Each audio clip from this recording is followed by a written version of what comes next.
2026 T20 ලෝක කුසලානය සඳහා නව නායකත්වයක් යටතේ 25 දෙනෙකුගෙන් සමන්විත ශ්‍රී ලංකා මූලික සංචිතය අද ප්‍රකාශයට පත් කරා.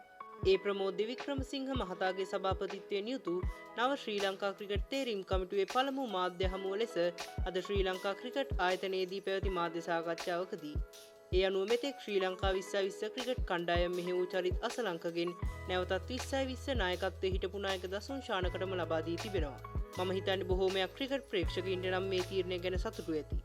එසේ මොහු තවදුරටත් පවසා සිටියේ උපුල් තරංගගේ සභාපතිත්වයෙන් යුතු මීට පෙර පැවති ක්‍රිකට් තේරීම් කමිටුව එළඹෙන ලෝක කුසලානය වෙනුවෙන් ක්‍රීඩකයින් 25 දෙනෙකුගෙන් සමන්විත මූලික සංචිතයක් නම් කර තිබූ බවත් එම සංචිතයේ කිසිදු වෙනසක් ඉදිරියේදී සිදු නොකරන බවයි.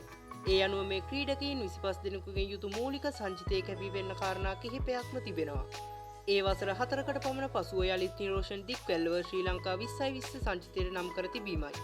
ඔහු අවසන් වරට ශ්‍රී ලංකාව වෙනුවෙන් 2020 ජාත්‍යන්තර තරගයක් ක්‍රීඩා කර තිබෙන්නේ 2021 වසරේ ජූනි 26 වෙනිදා එංගලන්තයට එරෙහිව සවුත්හැම්ප්ටන් හිදී.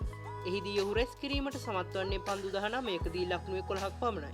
එසේම ගිය වසරේ ජුනි මාසයේ පැවති 2020 ලෝක කුසලානයෙන් පසුව නැවතත් වසර එකහමාරකට පමණ පසුව ධනංජය ද සිල්වාවද T20 සංචිතයට කැඳවා තිබෙනවා.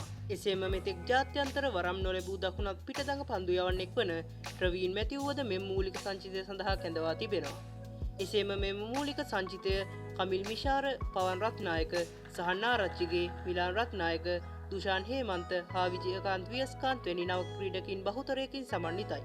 මෙලෙස ලෝක කුසලානයකට ජාත්‍යන්තර වරම් පවන්න ලැබූ ක්‍රීඩකින් ඇතුළු නව ක්‍රීඩකින් රැසක් නම් කිරීම ඥානාන්විතද නැද්ද යන්න ලෝක කුසලානය අවසානයේදීම තමයි බලන්න වෙන්නේ.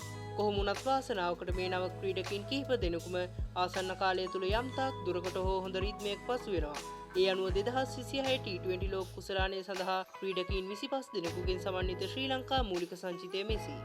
නායක දසුන් ශානක, පැතුම් නිස්සංක, කුසල් මෙන්ඩිස්, කමිල් මිෂාර, කුසල් ජනිත් පෙරේරා, ධනංජය සිල්වා, නිරෝෂන් දික්වැල්ල, ජනිත් ලියනගේ, චරිත් අසලංක, කමිදු මෙන්ඩිස්, පවන් රත්නායක, සහන් ආරච්චිගේ, වනිදු හසරංග, දුනිත් වෙල්ලාලගේ, මිලාන් රත්නායක, නුවන් තුෂාර, යෂාන් මාලිංග, දුෂ්මන්ත චමීර, ප්‍රමෝද් මදුෂාන්, මතීෂ පතිරණ, දිල්ෂාන් මදුශංක, මහිෂ් තීක්ෂණ, දුෂාන් හේමන්ත, විජයකාන්ත් වියස්කාන්ත් සහ ප්‍රවීන් මැතිව්. මේ වගේ ක්‍රිකට් ලෝකයේ අලුත් වන තොරතුරු ඔයා ළඟටම ගෙන්න ගන්න ක්ලික් ජනී අපේ YouTube channel එක subscribe කරලා bell notification on කරගන්න. එහෙනම් මේ වගේ තවත් අලුත් වීඩියෝකින් හමු වෙමු. එතෙක් ඔයාට ක්‍රීඩාශීලී සුබ දවසක්.